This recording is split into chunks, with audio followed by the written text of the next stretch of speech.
Hello, everybody. Thanks for tuning on in. Tobin here with you. Appreciate you guys checking out the channel. If you guys want to check out the radio show, please do so on the YouTube page for 790 The Ticket. That is youtube.com/The Ticket Miami. And that is where you guys can find us there.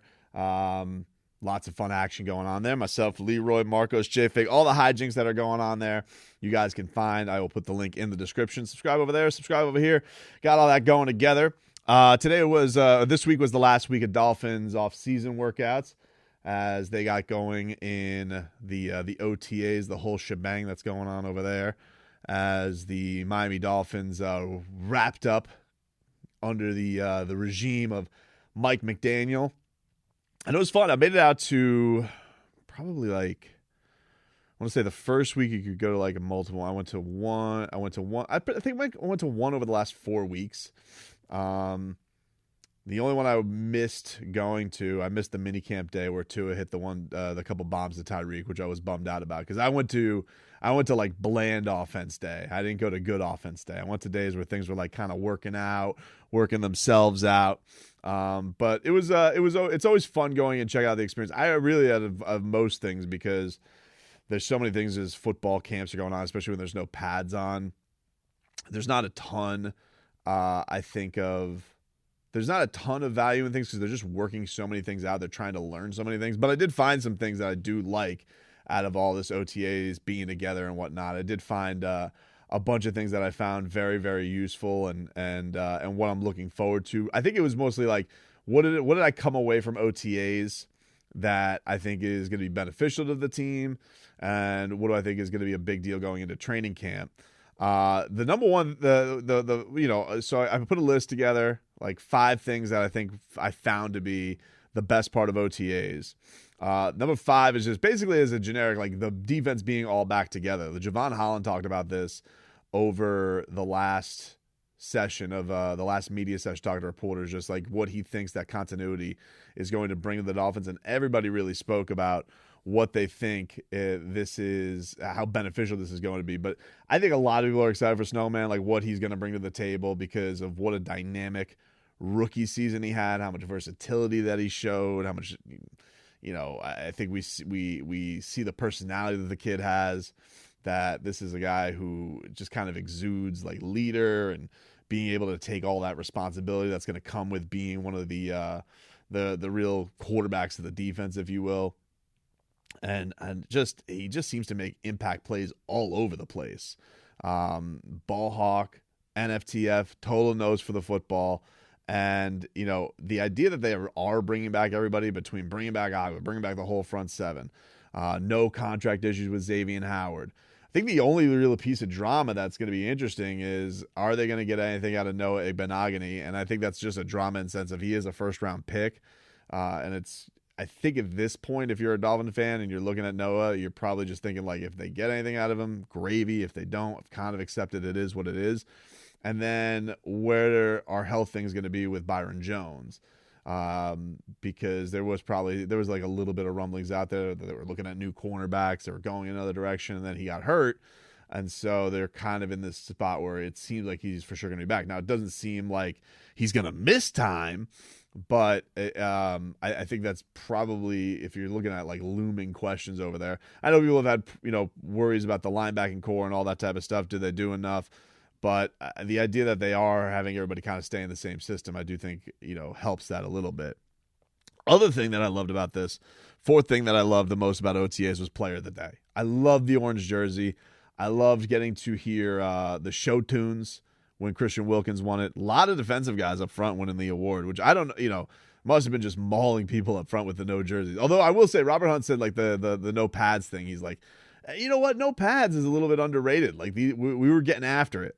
So I thought that was kind of cool. But the idea of guys just getting to show a little bit of their personality. And also, this is such a long process, mundane process, seeing everybody get their opportunity, or a lot of guys get their opportunity to shine a little bit. You have some kind of award to shoot for, something to break it up, something to make it a little bit different. You have, you go one day and it's Raekwon Davis is blasting country music. You go one day, Christian Wilkins is blasting show tunes. the whole variety that they got going on during the stretch and all that type of stuff. I think it's good. I think it kind of loosens everybody up, gets them into the vibe of things, and then they kind of get into the work of things. I just thought it was a great idea. I thought it was genius from Mike McDaniel on why he did it.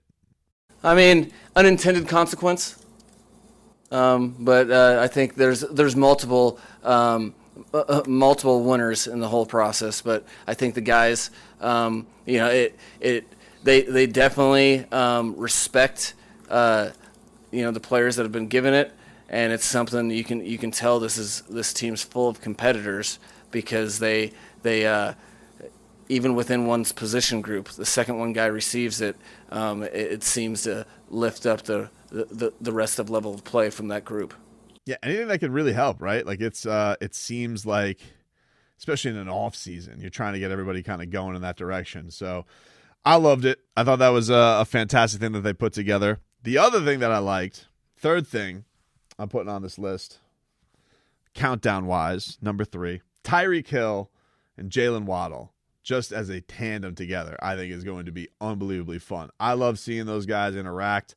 Got to be so cool for a guy like Jaylen Waddle to get that kind of tutelage from a guy who has a lot of those skills, just absolutely explosive game breakers, get the ball in space. What are they going to do with each other? Like, to get somebody like that, everybody was already impressed with what Jaylen Waddle did in his rookie year and everything that he brought to the table and breaking records and all that type of stuff. But I still feel like everybody thinks there's even more to unpack with Jaylen Waddle.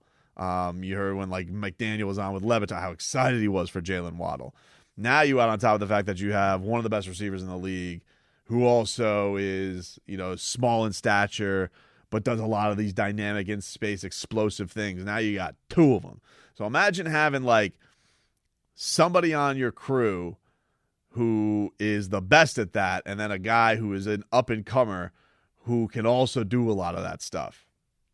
I just think it's such a great match made in heaven for both of those guys. I think it's so great that Waddle gets to kind of see how that's done.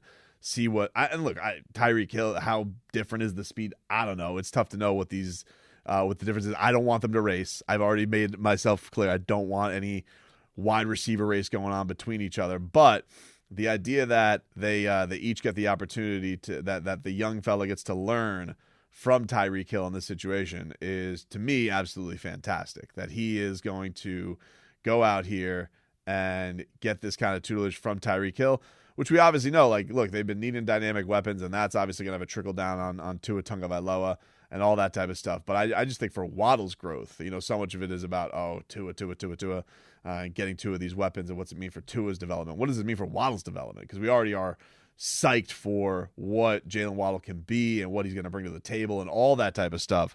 Now you add on top of the fact that he's got Tyreek Hill there, kind of following each other around, always always talking to each other during the OTAs and things like that. I just thought that was that to me was one of the underrated things about the Tyreek Hills. What is that going to mean for Jaylen Waddle? Not only just having somebody the defense is going to have to key in on, but learning and getting all those tools and knowledge from him is going to be absolutely huge. Number 2 on my list as I count down is the 5 things in OTAs that fired me up the most. Tua Tagovailoa does seem happier. That is very, very clear. The guy had to be so bogged down and beaten down with all the rumors last year of Deshaun Watson, which is interesting. Deshaun Watson is still dealing with all of this lawsuits and allegations that he's going through. You got interviews going every single week with Real Sports. You got new lawsuits coming out. You have New York Times pieces coming out. You have the Texans being thrown as as defendants now under Tony Dungy. And I'm curious to know. It was interesting hearing the attorney go and say, "Hey, we were going to go to the Dolphins if we could get all these lawsuits settled." And it's you think about all of that could have been on the doorstep of the Dolphins, very, very, very close to being there. They just apparently, according to them, couldn't get the lawsuit settled. And just what that would have been like dealing with that as a fan base. I don't know what the Browns fans are dealing with that, and I don't know if they'll even care if Deshaun Watson, should he be eligible, balls out, and it is awesome for him. But I do know still part of that story last year was the fact that Tua had to deal with it every single year and had to deal with the fact that it felt very much like the head coach of the organization was rats off a ship on him. And now it seems like they have a coach who is doing everything he can to buoy the guy's personality, to make him feel at home, make him feel welcome, make him feel like the man, gave him the weapons around him to bolster that strength of to bolster that strength of weapons around him and hopefully put him in a better spot. And he does. He just genuinely seems like a guy who's more at peace with himself, seems like a guy who's more relaxed, making fun of the Twitter warriors, making fun of the people of Underthrow Gate, which I got to say with the Dolphins social media team, like, you guys crank out a lot of awesome stuff. Stop throwing you got to pick your Tua throws wiser. You got to, with the trolls out there. But maybe Tua doesn't give a rat's ass anymore. I mean, maybe that's the part of the beauty of Tua Tagovailoa being happier. Just having to hear all that last year from the head coach, oh, Tua's our quarterback. Tua's our quarterback. I tell you, Tua's our quarterback. I tell you, Tua's our quarterback. Tua's our quarterback. Now it genuinely does seem like he's got a guy who's backing him, and the personality of Mike McDaniel is buoying him to a better spot, which gets to my number one thing that I'm fired up for from OTAs, which is Mike McDaniel's a breath of fresh air, and he seems like the real deal, just as far as a dude is concerned. Like, I genuinely dread hearing people talk football. I'm talking Joe Philbin, Adam Gase, any of these guys, Flores. It's all just very bland and generic and droning, and they don't want to give credit to anybody. It's all negative. It's all, this team that's 1-13 is actually a really good team, and the teams that are 13-3 are actually not that great, and our team's not that great, and everybody on the team is great, and nobody wants to say anything. And I just feel like with Mike McDaniel, I'm talking to somebody who is genuinely, like, really talks to you, really takes thoughtful time to answer your questions, shows a little bit of personality, will tell you about what his favorite condiments are, will come up with cool things to fire his players up during the week.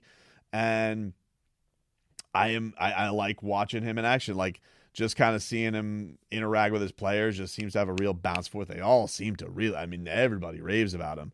I know this is June. I know that this is no record. Nobody can lose these things. He pointed this out. We're winning the first quarter, but what does that mean? Nothing. Who cares? I think that the coaches have done a great job, and the players have really attacked this offseason, which I guess I would equate to the first quarter of a game.